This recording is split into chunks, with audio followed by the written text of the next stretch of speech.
உலகெங்கும் வாழும் அனைத்து இஸ்லாமிய பெருமக்களுக்கும் ஈத் முபாரக் வாழ்த்துக்களை தெரிவிப்பது களக்காடு ஜெயந்தி ஸ்வீட்ஸ் பேக்கரி சார்பாகவும், காயல்பட்டினம் எமது சார்பு நிறுவனம் ஹோட்டல் ஜெயந்தி உயர்தர சைவ உணவகத்தின் சார்பாகவும், எமது விசுவாச உழைப்பாளிகள் சார்பாகவும், எம்மை வாழ வைத்த காயல்பட்டினம் வாடிக்கையாளர்கள் சார்பாகவும், எம்மை வாழ வைத்த களக்காடு வாடிக்கையாளர்கள் சார்பாகவும், அனைத்து இஸ்லாமிய என் நண்பர்களுக்கும், என்னுடன் படித்த பள்ளிக்கூட தோழர்கள், காயல்பட்டினம் தோழர்கள், நெருங்கிய உறவுகள் அத்தனை பேருக்கும் ஈத் முபாரக் நல்வாழ்த்துகள், தியாக திருநாள் நல்வாழ்த்துகள். யாகங்கள் எத்தனையோ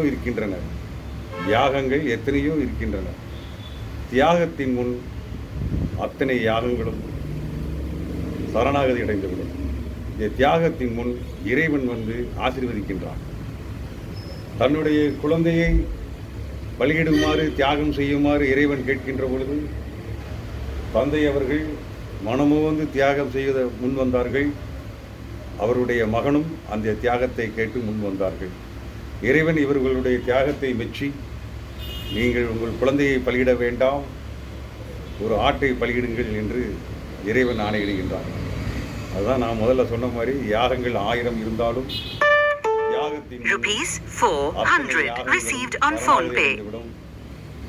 தியாகத்திற்கு முன்னால் இறைவன் நம்மளை ஆசீர்வதிக்கின்றான். ஆகவே தியாகங்கள் செய்யுங்கள். ஊருக்காக, பிறருக்காக தன் பொருள், தன் சொத்துகள் அனைத்தையும் தியாகம் செய்கின்றவர்கள் இறைவனுக்கு நிகராக வணங்கப்படுவார்கள். இது நான் அறிந்த உண்மை, இது உண்மை. இந்த நல்ல நாளிலே உங்கள் அனைவரின் மீதும் சாந்தியும் சமாதானமும் உண்டாகட்டும். ஒருவருடைய மனதிலே சாந்தியும் சமாதானமும் தனக்குள் இல்லை என்று சொன்னால் அவர் பிறருக்கு எப்படி கொடுப்பார்? ஆகவே முதலிலே ஒரு மனிதனுக்கு ஏற்பட வேண்டியது சாந்தியும் சமாதானமும். உங்கள் அனைவரின் மீதும் ஏற்படுமாறு எனது கௌரவம் சேனல் சார்பாக அன்போடு வேண்டிக் கொள்கிறேன். இந்த நல்ல நாளிலே ஏழைகள், வசதி இல்லாதவர்கள் வாய் திறந்து கேட்க கூச்சப்படுவார்கள், நாணப்படுவார்கள், வெட்கப்படுவார்கள்.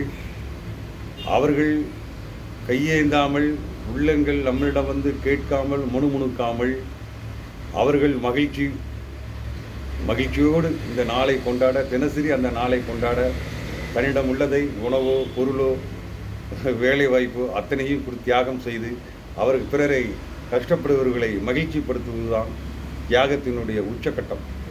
அதை நீங்கள் அனைவரும் இந்த தியாகத்தை நீங்கள் அனுபவிக்க வேண்டும் என்று வேண்டி, இந்த நல்ல நாளிலே போர் இல்லாத வாழ்க்கை, விபத்து இல்லாத வாழ்க்கை, கலவரம் இல்லாத நாட்கள், போதை இல்லாத நாட்கள், காவல் நிலையம் கோர்ட்டுக்கு செல்லாத நாட்கள் எல்லாம் இறைவன் தர வேண்டும் என்று நபிகள் நாயகத்திடம் ஒரு முறை அவருடைய நீங்கள் படித்து பாருங்கள், உங்களுக்கு தெரியும்.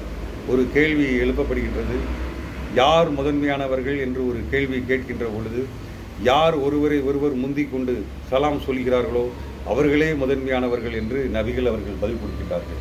இங்கே வணக்கம் போட்டாலும் நீ வணக்கம் போட்ட பின்பு தான் நான் வணக்கம் போடுவேன் என்பதையெல்லாம் தவிர்த்து, ஒருவருக்கொருவர் முந்திக் கொண்டு சலாம் சொல்பவர்களை உயர்ந்தவர்கள், முக்கியமானவர்கள் என்று சொன்னது போல் இதையெல்லாம் மனதில் பதித்து, இந்த தியாக திருநாளிலே முடிந்த அளவுக்கு உங்களுக்கு கொஞ்சம் வைத்துக்கொண்டு, பணமோ பொருளோ ஏதோ ஒரு குழந்தை கரை வரும் என்று சொன்னால் 3 பவுன் 4 பவுனை கொடுத்து தியாகம் செய்யுங்கள்.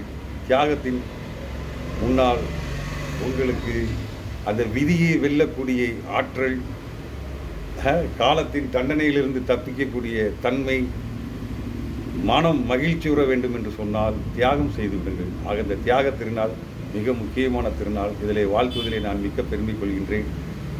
இன்ஷா அல்லாஹ் மிக விரைவிலே காயல்பட்டினத்திலே என்னுடைய சார்பாக ஒரு ஸ்வீட்ஸ் பேக்கரி நிச்சயமாக திறக்கப்படும். அதனுடைய நாட்கள் நெருங்கி கொண்டிருக்கின்றன. நான் அங்கு சமீபத்திலே என் மகனுக்கு ஒரு உயர்தர சைவ ஹோட்டலை ஆரம்பிக்கின்ற பொழுது மிக சிறப்பான ஆதரவை கொடுத்தீர்கள். உங்களுக்கெல்லாம் மீண்டும் ஒரு முறை என்னுடைய வணக்கத்தை சொல்லி, இந்த தியாக திருநாளிலே எல்லாருமே தியாகம் பண்ணுது. இருக்கிறவங்க இல்லாதவங்களுக்கு பொருளோ பணமோ நகையோ உணவோ உடையோ கல்விக்கோ எதுக்காவது கொடுத்து தியாகம் செய்யுங்கள். அந்த தியாகம் உங்களை இறைவன் முன்னால் கொண்டு போய் நிற்க வைக்கும் இறைவன். நீங்கள் இறைவனிடம் எதுவுமே கேட்க வேண்டாம், உங்களுக்கு வேண்டியதை அனைத்தையும் அவர் தருவார் என்று கூறி, சபையிலே நடுக்கம் இல்லாத தன்மையும், சபையிலே மரியாதையும், சபையிலே வரவேற்பும், இறந்த பின்பும் கடவுளுக்கு நிகராக வணங்கப்படுவீர்கள். அது யார் வணங்கப்படுவார் என்று சொன்னால், தியாகம் செய்பவர்கள் வணங்கப்படுவார்கள் என்று கூறி வாழ்த்துக்களை கூறி, களக்காடு ஜெயந்தி ஸ்வீட்ஸ் பேக்கரி சார்பாகவும், காயல்பட்டினம் ஹோட்டல் உயர்தர ஹோட்டல் ஜெயந்தி உணவகத்தின் சார்பாகவும், எனது விசுவாச உழைப்பாளிகள் சார்பாகவும் தியாக திருநாளை வாழ்த்துக்களை தெரிவித்து விடைபெறுகிறேன். நன்றி, வணக்கம். உங்கள் மேம்பட்ட சுவைக்காக தாயை போல் அடுப்படியில் நாங்கள், உங்கள் சுவை பிரியர் ஜெயந்தி ஜி மாணிக்கவாசகர்.